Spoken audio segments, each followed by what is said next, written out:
Picture this. A woman standing in front of her entire family, glass of champagne in hand, about to deliver words that would change everything. But to understand why that moment was so powerful, we need to go back 3 years to a Mother's Day that nearly broke her spirit completely. Don't forget to subscribe to the channel and comment where you're watching from. Sarah Mitchell had always been the family disappointment. At 35, she was the only daughter among 3 successful brothers, the one who never quite measured up in her mother's eyes.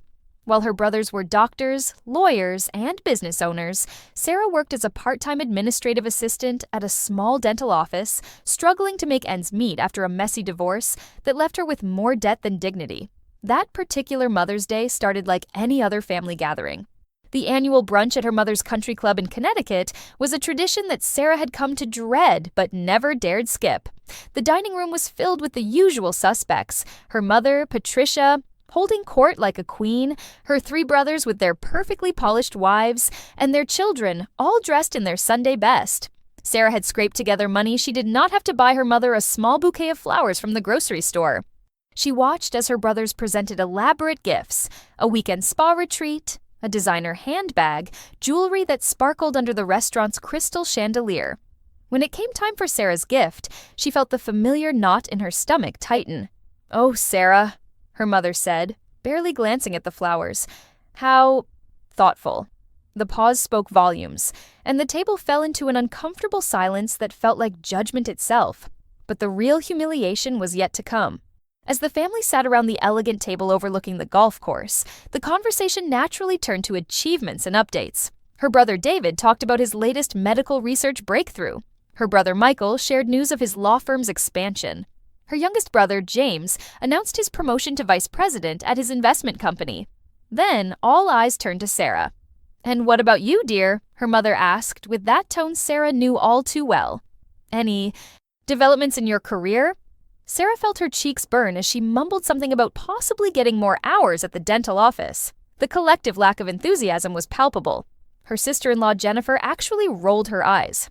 "You know, Sarah," her mother continued, setting down her mimosa with theatrical precision, "at your age, I had already built a successful real estate business and raised 3 accomplished sons. I just wonder when you are going to figure out what you want to be when you grow up." The table erupted in awkward laughter. Her brothers shifted uncomfortably, but none of them defended her. Her nephews and nieces looked down at their plates, sensing the tension, but not understanding it. "Mom, that is not really fair," Sarah managed to whisper. "Fair?" Patricia's voice rose slightly. "What is not fair is watching my only daughter waste her potential year after year. Look at your brothers' wives.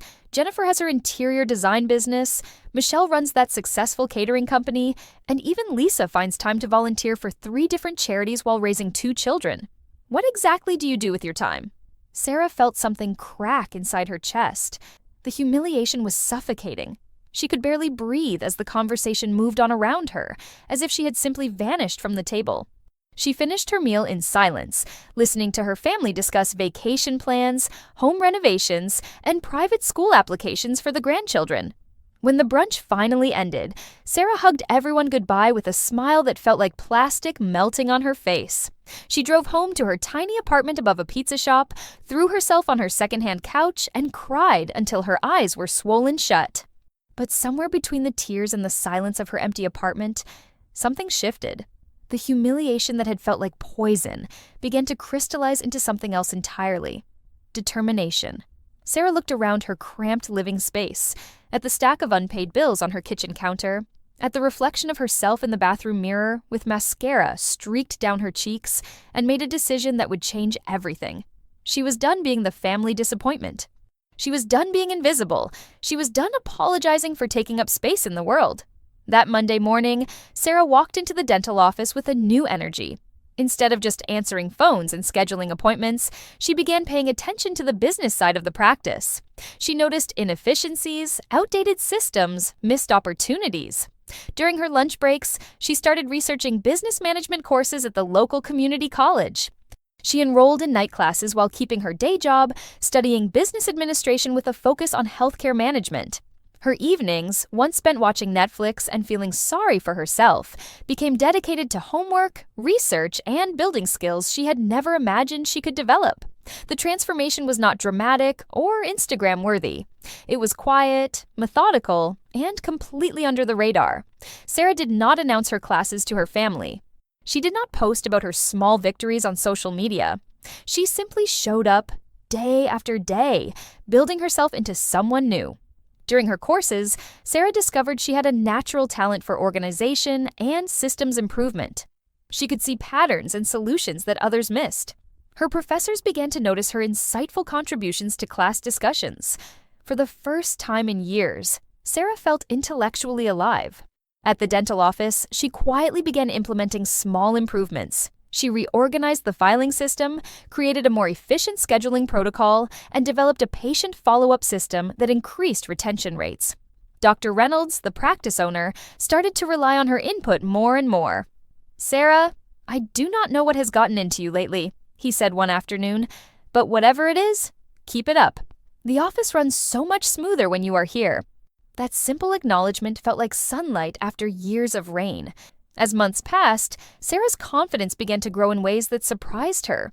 She started dressing better, not because she had more money, but because she began to see herself differently. She joined a gym, not to punish her body, but to celebrate what it could do.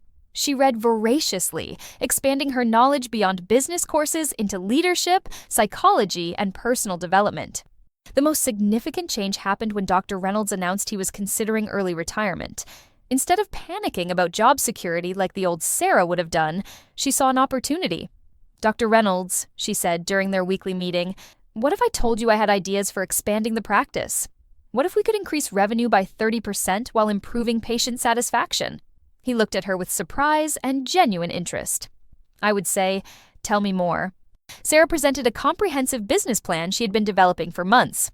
She had researched emerging trends in dental care, identified underserved markets in their area, and created detailed financial projections. Her presentation was polished, confident, and thoroughly researched. "Sarah, this is incredible work," Dr. Reynolds said, flipping through her proposal. "Where did you learn to put together something like this?" "I have been taking business courses at night," she replied simply. "I wanted to be more valuable to the practice." That conversation led to a promotion to office manager, then to assistant practice administrator, and finally to a partnership offer that would make Sarah a co-owner of an expanded practice that would include 2 additional locations. But Sarah's transformation extended beyond her career. She had developed genuine friendships with her classmates, many of whom were also working adults pursuing better lives. She began dating again, but this time she attracted partners who appreciated her intelligence and ambition rather than men who saw her as convenient or temporary. She moved out of the apartment above the pizza shop and into a beautiful townhouse in a neighborhood she had always admired but never imagined she could afford. She decorated it with care, choosing pieces that reflected her personality rather than settling for whatever was cheap or available. Most importantly, Sarah had developed an unshakable sense of self-worth that was not dependent on her family's approval or anyone else's validation. For 3 years, she kept her transformation largely private from her family. She attended the obligatory holiday gatherings and birthday parties, but she shared minimal details about her life. When asked about work, she would simply say things were going well. When her mother made her usual passive-aggressive comments, Sarah would smile and change the subject rather than engaging in the familiar pattern of defense and defeat. Her family barely noticed the changes. They were too focused on their own lives and too accustomed to seeing Sarah as the family disappointment to recognize that she had completely reinvented herself. But everything came to a head at the Mother's Day brunch 3 years after that devastating humiliation. This time, Sarah arrived at the country club in a confidence that was visible from across the parking lot. She wore a tailored dress that fit her perfectly and carried herself with the quiet authority of someone who knew exactly who she was. She had brought her mother a beautiful arrangement from an upscale florist, but more importantly, she had brought news that would reframe her position in the family forever. The usual pattern began to unfold. Her brothers shared their updates, their wives discussed their various projects and achievements, and eventually, attention turned to Sarah with that familiar mixture of obligation and barely concealed pity. "So, Sarah," her mother began in that condescending tone, "how are things at the little dental office?" Sarah smiled calmly. "Actually, Mom, I am not at the dental office anymore." The table grew quiet. Jennifer looked up from her phone with sudden interest. "Oh no," her mother said with false concern. "Did something happen? Do you need help finding another position?" "I am not looking for another position," Sarah replied. "I bought the practice. Well, I became a partner first, but as of last month, I own it completely. Dr. Reynolds decided to retire, and I purchased his shares." The silence that followed was different from the uncomfortable quiet of 3 years ago. This was stunned silence. "You own a dental practice?" her brother David asked, his voice filled with disbelief. "3 dental practices, actually," Sarah continued. "We have expanded significantly. I also completed my business degree last year with honors, and I am starting my MBA in the fall." Her mother's expression cycled through confusion, disbelief, and something that looked almost like fear. "How is that possible?" Jennifer asked, and for the first time in family history, her tone towards Sarah held respect rather than condescension. "I decided to invest in myself," Sarah said simply. "It turns out I am pretty good at business." The questions came in a flood. How long had she been planning this? Why had she not told anyone? How much was the practice worth? Was she hiring? Could she help James with some business connections? Sarah answered their questions with grace and humor, but she could see the shift happening in real time. Suddenly, she was not the family disappointment. She was the family success story they had never seen coming. Her mother, clearly struggling to process this new reality, raised her own glass of champagne and attempted to regain control of the narrative. "Well," Patricia said, her voice slightly shaky, "I always knew Sarah had potential. I just wanted to push her to achieve it. That was the moment." Sarah looked around the table at her family, these people who had made her feel invisible and inadequate for so many years, and she felt something she had never experienced before: complete and utter freedom from their opinions. She raised her glass and looked directly at her mother. "You know what, Mom?" she said, her voice warm but unmistakably confident. "You did push me. That Mother's Day 3 years ago when you asked what I was going to do with my life, you pushed me right into becoming someone I am actually proud to be. So thank you for that humiliation. It was exactly what I needed." The table was dead silent. Sarah continued, her smile growing wider. "I spent 35 years trying to earn approval from people who were determined not to give it. The best thing I ever did was stop trying. Turns out, when you stop performing for other people's validation, you have a lot more energy to invest in actually building a life." Her mother's face had gone completely white. "But here is the beautiful irony," Sarah said, raising her glass higher. "Now that I do not need your approval anymore, I finally have it. Funny how that works, is not it?" She took a sip of her champagne and looked around the table with genuine warmth. "I love you all. I really do. But I love myself too now, and that has made all the difference." The conversation that followed was unlike any family gathering Sarah had ever experienced. Her brothers wanted business advice. Their wives asked about her expansion plans. Her mother, clearly shaken but trying to adapt, began treating her with a respect that Sarah had never received before. But the most satisfying part was not their newfound respect. It was Sarah's complete indifference to whether she had it or not. She had built a life she loved, surrounded herself with people who appreciated her, and created a career that challenged and fulfilled her. Whether her family recognized her worth was no longer relevant to her sense of self. As the brunch wound down, Sarah hugged everyone goodbye with genuine warmth. She no longer needed to prove anything or perform for their approval. She was simply herself, successful, confident, and completely free. Driving home to her townhouse, Sarah reflected on the journey that had brought her to this moment. The humiliation that had felt like the end of the world had actually been the beginning of her real life. Sometimes the worst thing that happens to you is exactly what you need to stop settling for less than you deserve. She had learned that revenge does not have to be cruel or calculated. Sometimes the most elegant revenge is simply becoming so undeniably successful that the people who underestimated you have no choice but to respect you. But by the time they do, their respect is no longer necessary for your happiness. Sarah pulled into her driveway and looked at the home she had created for herself. Tomorrow, she would go to work at the business she owned, surrounded by employees who valued her leadership and patients who trusted her care. She had built exactly the life she wanted, and she had done it without asking anyone's permission or waiting for anyone's approval. The girl who had cried herself to sleep 3 years ago after that devastating Mother's Day brunch would barely recognize the woman she had become, and that transformation had not happened overnight or through some dramatic gesture. It had happened through thousands of small, consistent choices to invest in herself rather than performing for others. As she unlocked her front door, Sarah smiled at the memory of her mother's shocked expression. Patricia Mitchell had spent years pushing her daughter to achieve more, never realizing that the most important achievement would be Sarah's decision to stop caring whether her mother was proud of her or not. The house was quiet and peaceful, filled with furniture she had chosen, art she loved, and books that had expanded her mind. This was success, not impressing other people, but building a life that felt authentically hers. Sarah poured herself a glass of wine and sat on her couch, thinking about the journey that had brought her here. The transformation had not been linear or easy. There had been nights when she questioned everything, when the weight of studying after 12-hour workdays felt impossible, when her bank account was so low she survived on ramen noodles and determination. She remembered the first time she had walked into that community college classroom, feeling completely out of place among students who seemed so much more confident and prepared.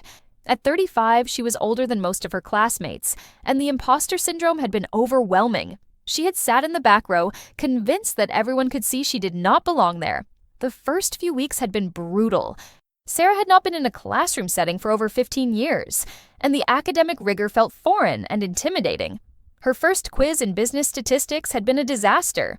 She had stared at the numbers on the page, feeling that familiar wave of inadequacy wash over her. For a moment, she had considered dropping out, going back to her comfortable routine of mediocrity and family disappointment. But something her professor, Dr. Martinez, had said during office hours changed everything. Sarah had gone to see her after that failed quiz, ready to make excuses and probably quit. "Mrs. Mitchell," Dr. Martinez had said, looking at Sarah over her reading glasses, "do you know what I see when I look at your quiz?" Sarah had braced herself for confirmation of her incompetence. "I see someone who has not been in school for 15 years, but still showed up. I see someone who is working full-time, but still carved out time to attempt every single question. I see resilience, not failure." That conversation had been a turning point. Dr. Martinez became not just a professor, but a mentor, helping Sarah develop study strategies and build academic confidence. She introduced Sarah to other adult learners who were also juggling careers, families, and education. For the first time in years, Sarah felt part of a community that valued growth over perfection. The study groups that formed became more than academic support. Sarah found herself surrounded by people who understood the courage it took to start over, who celebrated small victories because they knew how hard-fought they were. There was Maria, a single mother of 3 who was pursuing accounting while working nights at a hospital. There was Robert, a factory worker in his 40s who was studying business management with dreams of opening his own shop. These people became Sarah's chosen family, the ones who saw her potential before she could see it herself. As her grades improved and her confidence grew, Sarah began to see patterns in her life that she had never noticed before. She realized that she had been living reactively for decades, always responding to other people's expectations and criticisms, rather than proactively building the life she wanted. The business courses were teaching her more than organizational management and financial planning. They were teaching her how to be strategic about her own existence. The first major breakthrough had come during her second semester in a course called Small Business Operations. The professor had assigned a project requiring students to create a comprehensive business plan for a hypothetical company. While most students chose restaurants or retail stores, Sarah decided to focus on healthcare administration, specifically dental practice management. The research had been extensive and eye-opening. Sarah discovered that most small dental practices were run inefficiently, with outdated systems and poor patient retention strategies. She identified specific areas where technology and better organization could dramatically improve both patient experience and profitability. What started as a class assignment became a detailed analysis of her own workplace and industry. Dr. Reynolds had been impressed when Sarah tentatively shared some of her findings with him. But more than impressed, he had been curious. He began asking Sarah for her input on office decisions, inviting her to participate in conversations about practice growth and patient satisfaction. Slowly but surely, Sarah transitioned from someone who answered phones to someone who was consulted on business strategy. The promotion to office manager had come with increased responsibility, but also increased visibility into the financial side of the practice. Sarah learned about insurance negotiations, equipment costs, staffing budgets, and profit margins. She began to understand not just how to run a dental office, but how to run any small business successfully. During her third semester, Sarah took on an independent study project focused on healthcare business expansion. She spent months researching demographics, competition analysis, and market opportunities in their region. Her findings revealed significant opportunities for growth, particularly in underserved areas where access to quality dental care was limited. The business plan she developed was not just theoretical. It was a roadmap for real expansion, complete with financial projections, staffing plans, and timeline for implementation. When she presented it to Dr. Reynolds, he had been quiet for a long time, studying the documents with intense focus. "Sarah," he had finally said, "this is not the work of an office manager. This is the work of a business partner." That conversation had led to a series of discussions about Sarah's future with the practice. Dr. Reynolds was approaching retirement age, and his children had no interest in taking over the family business. He had been considering selling to a larger dental group, but Sarah's presentation had given him another option. The transition to partnership had been carefully structured over 18 months. Sarah continued her education while gradually taking on more leadership responsibilities. She learned about practice valuations, loan negotiations, and legal structures for business ownership. Dr. Reynolds became not just her employer, but her mentor, teaching her the intricacies of running a healthcare business. The financial arrangements had required creativity and careful planning. Sarah did not have the capital to buy into the practice outright, but her business plan and proven track record convinced both Dr. Reynolds and the bank that she was a worthy investment. They structured a deal that allowed Sarah to earn equity through increased practice revenue and gradual buyout of Dr. Reynolds' shares. The first expansion location had been Sarah's idea and her responsibility to manage. She identified a growing suburb where young families were moving, but where dental care options were limited. The market research, site selection, and staff hiring all fell under her purview. When that location became profitable within 6 months, exceeding all projections, Sarah knew she had found her calling. By the time Dr. Reynolds was ready to fully retire, Sarah had proven herself capable of managing multiple locations, developing new service offerings, and building a reputation for quality care and efficient operations. The final buyout had been both terrifying and exhilarating. At 38, Sarah owned a business worth more than she had ever imagined possible. But the professional success was only part of her transformation. The personal growth that accompanied her academic and career achievements had been equally significant. Sarah had learned to set boundaries, to value her own time and energy, to surround herself with people who appreciated her contributions rather than taking them for granted. Dating had been particularly challenging during her transition years. Sarah found that many men were threatened by her ambition and growing success. She had several relationships that fizzled when her partners realized she was no longer available to be their convenient, accommodating girlfriend. Instead of feeling rejected, Sarah began to see these endings as natural selection. She was becoming someone different, and she needed relationships that matched her new reality. When she eventually met David, a fellow business owner who appreciated her drive and intelligence, the relationship felt completely different from her previous experiences. He celebrated her successes rather than feeling diminished by them. He encouraged her ambitions rather than suggesting she should be satisfied with less. For the first time in her life, Sarah was in a partnership that felt truly equal. The townhouse purchase had been symbolic as much as practical. Sarah had spent months looking at properties, not just for square footage and location, but for the feeling of coming home. When she walked into the townhouse for the first time, with its open floor plan and large windows that filled the space with natural light, she knew it was where she belonged. Decorating the space had been a revelation. For the first time in her adult life, Sarah could buy furniture and artwork based on what she loved rather than what she could afford. She discovered she had sophisticated taste that she had never been able to express. The process of creating a beautiful living space became another form of self-discovery. The night before that pivotal Mother's Day brunch, Sarah had stood in her living room, looking at the life she had built from nothing but determination and hard work. She thought about the woman who had cried herself to sleep 3 years earlier, feeling worthless and invisible. That woman would not recognize the person Sarah had become. the decision to attend the family brunch had not been automatic. Sarah no longer felt obligated to subject herself to her family's judgment and criticism. She had considered simply sending flowers and a card, maintaining distance from the dynamics that had once caused her so much pain. But ultimately, she realized she wanted to go. Not to prove anything or seek approval, but to complete a circle, to show herself how far she had traveled. Sarah poured herself a glass of wine and sat on her couch, thinking about the young women who might be sitting in their own tiny apartments right now, feeling invisible and inadequate, wondering if they will ever amount to anything.